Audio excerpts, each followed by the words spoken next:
İnanç durumum karmaşık. Ateistimsi ama tam ateist değil. Yaratıcı olabilir ama bilinçli olması gerekmiyor. Ben şeyim yani, dokunarak, hissederek. Ben göreceğim.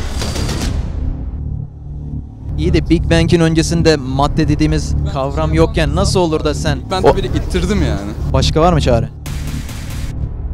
Ama kanıt olmaması demek, bunu kanıtlamaya çalışmaktan vazgeçeceğimiz anlamına geliyor demek değil. Birleşemeyeceğimiz nokta şu. Nedir? Sizin mantığınız sizi oraya itiyor. Benim görüşüm bunun ileride kanıtlanabileceği. İleride bulunur diyorsun.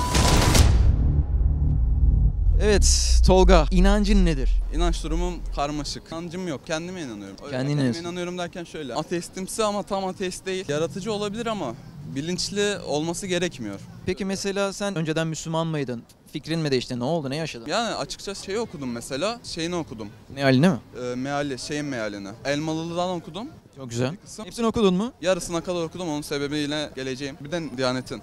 Yani Güzel. PDF'si vardı bende. İşte onu okudum ve yani biraz bana şey geldi ya. Çok sinirli bir dil var ya sanki orada. Meale baktın çok böyle seni ikna edemedi. Ya meale baktım ne diyeyim ve aşırı bir sinir var. Cehennem ayetleri olması, uyarı ayetleri olması. Uyaran sürekli hani bir sinir içinde ya. Ama tamamını da okumamışsın. Mesela tamamını okumadan nasıl full ya bunda şey var? Şimdi 750 sayfaydı. Ben hesapladım 375'e geldim. Ama zaten zor bir dönemden geçiyorum, bir de sınava hazırlanıyorum. Yazın okudum. Dedim bu olumsuzluk bana fazla. Ya olmaz. Yani Belki de diğer yarısında da farklı şeyler görecek. Mealini defalarca okudum. Mesela şöyle bir şey söyleyeyim. Tehdit dedin ya. Mesela uyarıyla alakalı tam 2 katı seviyede de mağfiret ve af var. Burada zaten mesela şöyle bir örnek düşün. Arabayla hızlı giderken kenarlarda böyle sayılar olur. 100, 70, 50 diye uyarılar, yavaşla yavaşla. Sürekli uyarıların olması oraya koyan kişinin kötü olduğunu mu gösterir? Yoksa aksine bizi uyardığını, kaza yapmamamız için bize aslında merhamet gereği oraya kural koyduğunu mu gösterir? Kötülüğümüzü mü düşünüyor, iyiliğimizi mi düşünüyor? değişir yani, ne bileyim. Biz bunları konuşuruz. İslamiyet'i konuşuruz, Kur'an'ı konuşuruz. Ama önce bir yaratıcı var mı yok mu? Aklen, mantıken ve bilimsel olarak olayları değerlendirmemiz gerekir. Ya mesela bu CERN'de, CERN deneyi, evet. CERN aynen. 2 boyutlu bir parçacık keşfediyorlar. Ya deniyorlar. Keşfedildi diye biliyorum. Oradan 2 boyuttan 3 boyuta nasıl geçiş? İşte biri diyor oyun teorisi, oyun teorisi. Onların ortaya attığı şey makinesi fikri var. Kuantum makinesi. Ha dedim, yaratıcı o olabilir mi? Neden olmasın? Mesela orada şey yapıyorlar. Mesela o araştırdıkları ne biliyor musun? Yani Higgs bozon dediğimiz bir araştırmaya giriyorlar. Enerjinin kütle kazanması meselesi var orada. Evet. Hatta ona Tanrı parçacığı denmiş. Aslında onun mesela ilk çıkış meselesi Tanrı'nın belası parçacık diye çıkıyor. Gündem olsun diye değiştiriyor Tanrı parçacığı diye. Yani burada enerji kazanması, yani kütle kazanması ile alakalı bir mesele. Bunu araştırıyorlar yani. Ne güzel. Yani. Ben şeyim yani, dokunarak, hissederek. Ben göreceğim. Niye kolay yol değil? Kanka çok kolay bir ispatla sana anlatacağım. Hem akıl gözü vardır hem de maddi göz vardır. Ne demek mesela bu? Maddi göz sadece gözün gördüğüdür. Ama akıl hissetmez bunu. Yani değerlendirmez. Akıl gözü ise gördüğünü değerlendirme, bir sonuca varmadır. Mesela güneşe baktığında hangi renk görüyorsun? Sadece maddi gözünle. Sarı renk görüyorsun. Maddi gözümüz diyor ki güneş sarı ama hakikatte rengi nedir? Bilimsel olarak beyaz. Baktığında akıl dedi ki hesaplamalar yaptı. Işınlara baktı. Değil mi ama? İşte maddi göz ışın kırılmalarından sonra bir sonuca vardı ama akıl gözü devreye girince dedi ki bir dakika kırılmalar var, beyazdır rengi dedi, ulaştı. Şimdi şöyle bir örneğe geçeceğiz hakikate. Bir odaya girdiğini düşün, tamam mı? Odaya bir bakıyorsun, odanın ortasında 2 aylık bir bebek var. Bebeğin önünde de bir tane bilgisayar var. GTA 5 ayarında bir programın yazıldığını görüyorsun. İnanılmaz kodlama sistemi yapılmış ama karşısında oturan sadece 2 aylık bebek. Şimdi gözün diyor ki sana bunu bebek yaptı ama akıl gözü devreye giriyor, diyor ki bunu bebek yapamaz. 2 aylık bebek yapabilir mi? Şimdi biraz şeylik yapacağım ama yani gözüm bana ne zaman bebek yaptı der. Bakarım o bebek elleri açar, benim şey yapar derim. Hayır, mesela niye öyle diyorum biliyor musun? Çünkü odada başka kimse yok. Bir bebek var, bir de bilgisayar. Bilgisayarda GTA 5 ayarında mükemmel bir programlama yapılmış ve yanında bebek var. Gözün diyor ki bebek yapmış bunu. Ama akıl gözü diyor ki bir dakika 2 aylık bebek bunu yapamaz. Orada göz onu demiyor. Orada gözün sana verdiği bilgi şu. Bebek var bilgisayarın karşında. Bebek yaptı demesinin sebebi de GTA'yı, orada akıl öyle bir şey diyor. Niye? Akıl öyle der mi? Akıl bebek yaptı der mi? Yoksa akıl der ki bir dakika bebek değil. Bunun arkasında birisinin olması lazım. Mesela nasıl özellikler olacak? Bilgili, hayatı, ilmi, iradesi, kudreti olan birisi olması lazım. Hatta şöyle yapalım mı? Bebeği bırak 2 aylık bebeği, oyuncak bebek olsun. Oyuncak bebek hayatı yok. Öyle duran bir bebek. Karşısında bilgisayar var. O zaman hiç şu an ihtimali konuşmaya gerek kalır mı? Kardeşim bırak, bilgili birisi zor yapıyor. Hayatlar olmayan nasıl yapacak? Şimdi o zaman akıl gözü dedi ki hayır. Ben bebeğe, buradaki oyuncak bebek bunu yapamaz. Göremesem dahi burada başka birisi var. Ciddi bir programlama bilgisi olan, hayatı olan, ilmi, iradesi, kudreti olan birisinin olması lazım. Akıl bunu söylüyor. Şimdi bak aynen öyle de. GTA 5 mi daha böyle kaliteli bir program? Kaliteli böyle sanatlı bir olay? Yoksa kainat ve içerisinde senin benim gibi canlıların gezdiği, milyonlarca çeşit türün olduğu, hayatın devam ettiği bir program mı daha sanatlı? Arıyoruz. Hayat Hangisi daha güzel, sanatlı? Hayat daha güzel, hayat daha güzelse arkasında bir irade var. Bağlayacağım. Ben demeden leblebiyi anladım. Güzel. Baktım gözüm GTA 5'ten daha sanatlı. Çünkü GTA 5'i yapan dahi bir insandır. İnsanın içinde bulunduğu bu kainat elbette ondan daha sanatlı, daha mükemmeldir. O zaman nasıl ki o programlamayı buradaki oyuncak bebek yapamaz dedik. Nasıl olur da bu hayatı, bu kainatı, senin benim gibi canlı insanları oluşturan bir zat olmasın? Şimdi gözüm diyor ki bana, kainatı oluşturan atomlar mı? Atomlar. Ama atomlarda hayat var mı? Yok. Yok. Hayatı olmayan, ilmi, iradesi, kudreti olmayan varlık atomlar benim, senin gibi insanları ve kainat oluşturmuş. GTA 5'ten daha sanatlı olan, canlı kanlı senin benim gibi bir programa bu mükemmel sanatı nasıl olur da atomlara verebiliriz? Bu mu daha mantıklı? Yoksa kardeşim bir dakika, hayatsız atom bunu yapamaz. Bunun arkasında görmesem dahi hayatı, ilmi, iradesi ve kudreti olan bir zatın, bak Allah demiyorum şu anda, o konuya daha gelmedik, ama bir zatın, sen X'de, Y'de, birisi de ama mutlak surette bu özelliklere sahip bir zatın olması mı daha mantıklı? O zatı ben kabul etmem için yani o zatın varlığı mantıklı değil yani.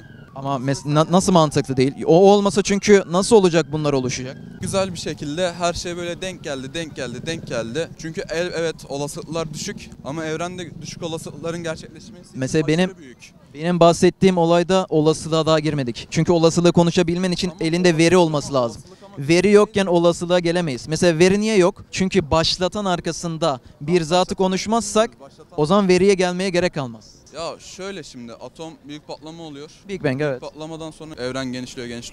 Tamam. Evrenin bir enerjisi var. Sıkıntı yok. Benden anlayabilirsiniz. Evet. İşte dünyada yeterince organik madde falan yok. Belli bir zamandan sonra suya ulaştıracak şey atomları göktaşı yağmurlarıyla geliyor diye biliyorum. Su için. H2O tarzı oluşması o hem enerji kaynağıyla hem şeyle diyebiliyorum. Yanlış bilmiyorsam- Onlara gelsek dahi öncesinde sen birisini kabul etmesek bunlar nasıl oluşacak? Birisi yokken nasıl yok varlığa gelecek? Onu şimdi benim açıklamam için büyük bir bilgi birikimim gerek. Madde ne zaman oluştu? Madde ne zaman oluştu? Big Bang'le beraber oluşmadı. İyi de Big Bang'in öncesinde madde dediğimiz kavram yokken nasıl olur da sen... Ben tabii ittirdim yani. Başka var mı çare? Ya başka vardır bir çare. Niye bulunmasın bir çare? Başka Nedir mesela? Laurus Krauss diyor işte antimadde madde teorisi. Kanki antimadde dediğin Tamam yani... açıklayacak durumda değilim. Eyvallah ama Ama kendi burada da okuduğum mesela şey şeyde- yapmış olmuyor muyuz? Kanki onlar biliyordur ya, aman bırak onlar demiş biliyordur, olmuyor muyuz? onlar biliyordur deyip bırakmış olmuyoruz. Sen Onların zeki adamsın. araştırmasını- Şurada bir yani ufacık örnek. Sen zaten söyledin. Bebek bunu yapamaz dedin. Ya bunun nasıl açıklaması olabilir? Canlılara geçişin evet şu an elimizde bir kanıt yok. Burada siz daha güçlüsünüz. Eyvallah ama kanıt olmaması demek bunu kanıtlamaya çalışmaktan vazgeçeceğimiz anlamına geliyor demek değil. Ben sana tesadüf konusunu bitirecek bir örnek daha veriyorum. Şimdi elimde küre var, tamam mı? İçerisinde 100 tane beyaz tenis topu var. Numaralandırmış 100'e kadar. Bir sayıyı çekmem. Bir gelme olasılığı kaçtır bunun? 1/100 1 bölü 100 değil mi? %1'dir. Peki ben çekiyorum. Kırmızı bir topun gelme olasılığı kaçtır? imkansız olsun. İmkansız. Ama trilyonlarca yıl denesem bir şey değiştirir mi? Değişmez değil mi? Neden? İçerisinde zaten kırmızı top. Aynen. Bak aynen bunun gibi de. O küreli beyaz topları biz atom küresi gibi düşünelim. Çektiğimiz o küredeki atomlar da kendilerinde dahi hayat olmadığı için hiçbir zaman ne kadar denesen de dene hiçbir zaman hayatları bir varlık. Yani kırmızı top Hocam, hayat o zaman- olmadığı o için zaman sizin ortaya bir şey dediğiniz- çıkmayacaktır. Sizin dediğinizde atomlar kendi kendine yaşam oluşturmamış oluyor. Ona yaşam vermesi için bir zat diyorsunuz. Mutlak surette var mı başka bir seçenek var mı? Varsa söyle. Bu gerekli organik maddelerin üstüne bir şekilde elektrik yükü... Organik madde ne? Cınof, karbon, azot, oksijen, flor. Onlarda hayat var mı? Onlarda yok. İşte bunların gerekli organizasyonu bir araya getirmesi için belli bir belli hayat bir olmaz ki. yük boşalımı. Dedim ya, küreyi düşün kanki. Kürede kırmızı top yok. Hangi atomu incelersen incele yine içerisinde hayat yok. Demek ki diyeceğim ki buradaki olasılık daha iptal oldu. Bunun arkasında kırmızı topa sahip, yani hayatın sahibi, hayatı verecek bir zat olmak zorunda. Benim demek istediğim o hayattan hayatsızlığa geçişin sebebi işte ne bileyim bir yerden bilimsel bir veri çalışırken bir yerden bir mantık üzerinden bir şey çalışıyor. Birleşemeyeceğimiz nokta şu. Nedir? Sizin mantığınız sizi oraya itiyor. Siz oradan bu veriden kırmızı topun beyaz geçişini olarak yorumluyorsunuz. Arkasında bir zat var olarak yorumluyorsunuz. Sen nasıl yorumluyorsun? Çünkü ben diyorum ki başka seçenek yok. Size göre başka seçenek yok. Ben de diyorum ki Bana göre bunun seçeneği o binlerce defa söyledim artık papağan olmak. Şeyler olmuştur diyorsun. Aynen bir şey olmuş olabilir. Ya bunu keşke tartışacak gerekli kapasiteye sahip olsam çünkü o kadar bilimsel bir insan değilim. Kanki ben birçok kişiyle de tartışayım. Bunun zaten açıklaması yok. Ha? Emin olabilirsin. Ya, Yine ama ben şu dediğim an gibi yani yeterince başkalarıyla insanlar- konuşmaktansa sen sadece İnsanlar- mantık çıkarım yapıp İşte verilere benim bakıp mantığım bir beni sonuca nedense varman oraya- gerekir. Oraya yönlendirmiyor. Mantık işte siz verilere baktığınızda yine hani kanıtlanabilir sonuç değil. Kendi mantığınızla çıkarım yaptınız değil mi? Ama mesela en başta sen de kabul ettin değil mi? Mesela dedin ki hayatı olmayan, ilmi olmayan bebek bu GTA 5'i yazamaz. İstediğin kadar düşün ya da düşünme. Yani çok Orada açık. benim yaptığım, orada gözüm bana gösterdiğini mantıksal olarak şey yaptım. Tamam. Gözün yanılıyor. Akıl gözü diyor ki yapamaz kardeşim diyor ya. Ama burada olay sanki o kadar kısıtlı değil. Daha fazla olası. Daha mükemmel işte. Olasılığı bırak. Hayır, olasılığı daha dedim ya. mükemmel. Bakın size göre mükemmel, bana göre de hayat güzel, mükemmel. Ama Mükemmel olsun olmasın. Ortada bir şey var mı? Ortaya bir şey çıkmış. Ortaya bir şey çıkmışsa kim çıkarmış diyeceğiz. ortaya bir şey çıkmışsa kim çıkarmış demek. Mesela GTA 5'i beğen ya da beğenme. Ama GTA 5'i yapabilecek kapasitede olan zatın, kişinin ben özelliklerini sayıyorum. GTA 5'i beğen ya da beğenme. Ama diyorum ki bebek yapamaz. Dünya tabii iş değil ki.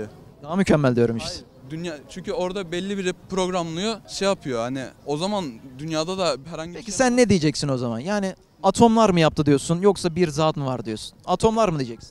Ya benim görüşüm belli bir hani düşük bir olasılıktır bir şeydir. Oradan bir geçiş olmuştur. Ha bu bence hani biliyorum şu an çok bilimsel konuşmadım o konudan ama benim görüşüm bunun ileride kanıtlanabilir. İleride bulunur diyorsun. Çok teşekkür ederim.